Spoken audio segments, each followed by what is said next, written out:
নারী ও শিশুদের নিরাপত্তা, মর্যাদা এবং কর্মক্ষেত্রে সুরক্ষা নিশ্চিতের দাবিতে রাজপথে নামল অল ইন্ডিয়া মহিলা সাংস্কৃতিক সংগঠন। বুধবার আগরতলার বটতলা সংলগ্ন এলাকায় আয়োজিত এই কর্মসূচি থেকে সংগঠনের পক্ষ থেকে একাধিক দাবি তুলে ধরা হয়। তাদের দাবি, নারীদের বিরুদ্ধে সংঘটিত যে কোনো অপরাধে পুলিশ প্রশাসন যেন স্বতঃপ্রণোদিত হয়ে মামলা গ্রহণ করে, পাশাপাশি শিশু, কিশোরী এবং সকল স্তরের নারীর নিরাপত্তা, মর্যাদা এবং কর্মক্ষেত্রে সুরক্ষা নিশ্চিত করতে কার্যকর পদক্ষেপ নেওয়ার আহ্বান জানানো হয়।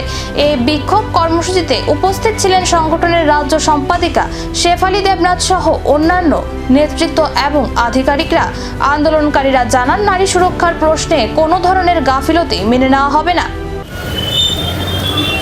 আপনারা জানেন যে সারা দেশে বর্তমানে প্রতিটি রাজ্যে রাজ্যে নারীদের উপর নৃশংস অত্যাচার চলছে। বিশেষ করে নারী শিশু পাচার, ধর্ষণ, গণধর্ষণ, শিশু থেকে শুরু করে বৃদ্ধা, 80 বছরের বৃদ্ধা পর্যন্ত এই নৃশংস ঘটনার হাত থেকে রেহাই পাচ্ছে না। স্কুল ছাত্র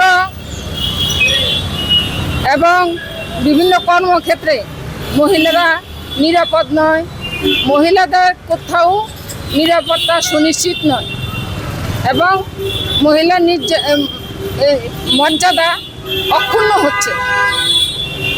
এবং দেশে প্রত্যেকটা রাজ্যে দেখেন, হাতরস,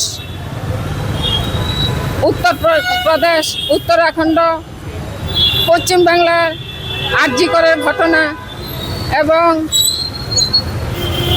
কসবা, বারুইপুর, এগুলি আপনাদের জানা আছে। এবং ত্রিপুরা রাজ্য, আসাম, তামিলনাড়ু, কেরল, প্রত্যেকটি রাজ্যেই এই নারী ঘটিত ঘটনাগুলি ঘটছে এবং তারই সাথে পাল্লা দিয়ে চলছে দেশে মদ এবং মাদকদ্রব্য প্রসার। নারী নিরাপত্তা নিয়ে এই দাবিগুলির বিষয়ে প্রশাসনের পদক্ষেপ কি হবে, এখন সেদিকেই নজর।